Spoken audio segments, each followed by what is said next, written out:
అనేక రాజ్యాలను జయించిన అలెగ్జాండర్ మరణశయ్యపై ఉన్నప్పుడు తన సైనికునితో 3 కోరికలను తెలియపరిచాడు. శవపేటికను వైద్యులు మాత్రమే మోయాలని, శ్మశానానికి మార్గమధ్యంలో వజ్రాలు మణిమాణిక్యాలు పరచాలని, ఖాళీ చేతులను తన శవపేటిక బయటను ఉంచాలని తెలియపరిచాడు. వీటి పాపం మరణాన్ని ఏ వైద్యుడు ఆపలేడని, ఒకవేళ ఎంత చేసినా వైద్యులు అది వల్ల కాటికేనన్నది.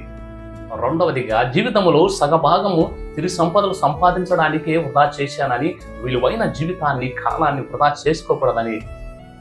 మూడవదిగా ఈ లోకానికి వచ్చేటప్పుడు వట్టి చేతులతో వచ్చానని, పోయేటప్పుడు వట్టి చేతులతో పోతున్నానని బోధ చేశాడు. ప్రియమైన బిడ్డలారా, పునీత పౌలు గారు తిమోతికి రాసిన మొదటి లేఖ 6వ అధ్యాయం 7వ వచనంలో మనకు తెలియజేస్తున్నారు. మనము ఈ లోకానికి వచ్చేటప్పుడు వట్టి చేతులతో వచ్చాము, ఈ లోకం నుండి నిష్క్రమించినప్పుడు వట్టి చేతులతోనే పోతాం.